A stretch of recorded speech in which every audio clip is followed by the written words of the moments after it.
महर्षि व्यास द्वारा रचित अनेक पुराणों में से एक पुराण है श्रीमद् देवी भागवत पुराण, जो माँ दुर्गा की उत्पत्ति और उसके कर्तव्यों की रोचक गाथा है। इसमें बताया गया है कि एक समय सृष्टि पर महिषासुर नाम का एक राक्षस था, जिसका आधा शरीर असुर जैसा और आधा मैंस जैसा था। उसने कठोर तपस्या करके ब्रह्मा जी से यह वरदान पा लिया कि कोई भी देव, दैत्य या मानव उसे मार नहीं सके, कोई स्त्री ही उसे मारे। उसे यह भ्रम था कि जो स्वयं अबला है, वह मुझे मारने में समर्थ कैसे हो सकेगी। दुर्गा अर्थात दुर्गुमनाशिनी। अमर होने के अहंकार में आकर उसने देवताओं को सताना प्रारंभ कर दिया। सभी देवताएं दया की गुहार लेकर ब्रह्मा जी के पास पहुंचे।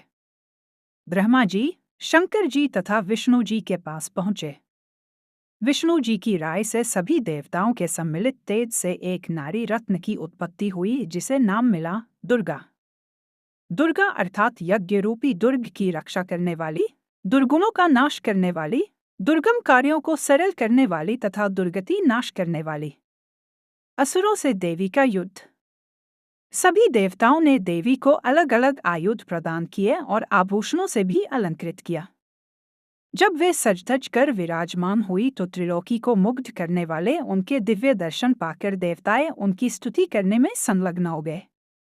अजन्मी भगवती ने तभी अपने मुख से वाणी निकाली, जिसे सुन महिषासुर का सिंहासन हिलने लगा। उसने अपने असुर साथियों को इस आवाज का पता लगाने भेजा। जब उन असुरों ने बताया कि यह आवाज एक सुंदरी देवी की है, तो उसने विवाह का प्रस्ताव देकर अपने असुरों को देवी के पास भेजा। देवी के विवाह से मना करने पर उन्होंने देवी से युद्ध किया और मारे गए। वे असुर देवी को महिषासुर की सेवा करने के लिए मनाते रहे, उसके रूप की महिमा करते रहे, परंतु मना कर देवी ने एक एक कर उन सभी को मौत के घाट उतार दिया। देवी के कर्तव्य की यादगार नवरात्रे। इसके बाद महिषासुर स्वयं आया और देवी के साथ बड़ी लुभावनी बातें करने लगा, परंतु देवी ने उसे युद्ध के लिए ललकारा और वह भी मारा गया। इन असुरों से युद्ध करते करते 9 दिन बीत गए, इसलिए भक्ति मार्ग में नवरात्रों का त्योहार इसी कर्तव्य की याद में बड़ी धूमधाम से मनाया जाता है। कहा गया है कि कलयुग का नाश माँ दुर्गा ने किया। कलयुग नाश का अर्थ है कलयुग में उपस्थित राक्षसी वृत्तियों का नाश। इनके नाश के बाद ही देवी वृत्तियों का युग सतयुग आया। नवरात्रि वर्ष में 2 बार। भारत में जितने भी देवता या अन्य महात्मा हुए हैं, उन सबका यादगार दिवस वर्ष में 1 बार मनाया जाता है, परंतु देवी दुर्गा के निमित्त नवरात्रि वर्ष में 2 बार मनाए जाते हैं।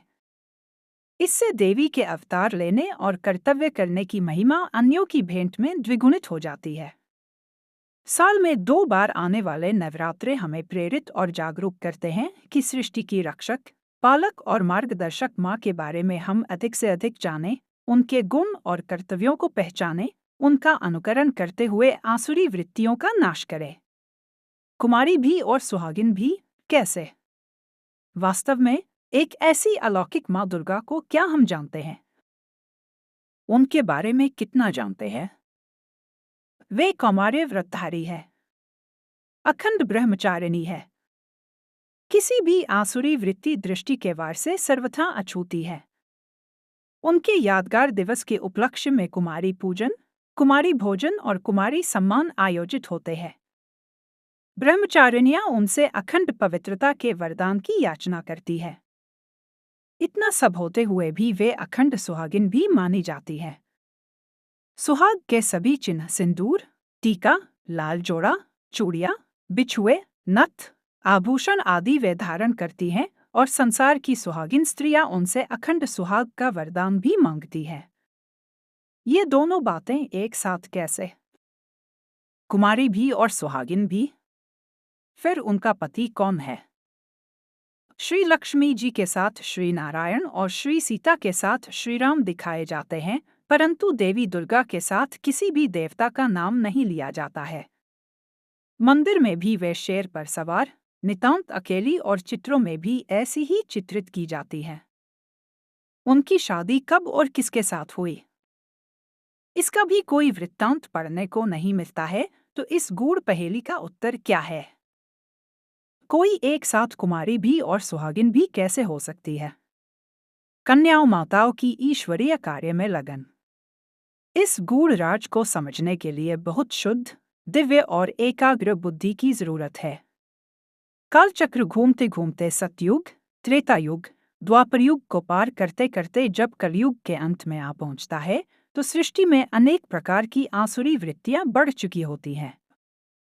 इसके कारण हाहाकार करती मानवता किसी ईश्वरीय शक्ति की बाट जोहने लगती है। तब परम दयालु, कृपालु, भक्तवत्सल, करुणामय, दाता, दिल वाले भगवान शिव इस धरती पर एक साधारण मानवीय तन में अवतरित होते हैं और उनको नाम देते हैं पिताश्री ब्रह्मा।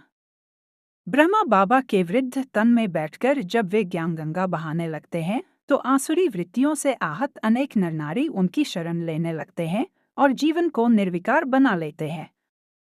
उनमें भी माताएं और कन्याएं अधिक लगन से इस कार्य में संलग्न हो जाती हैं।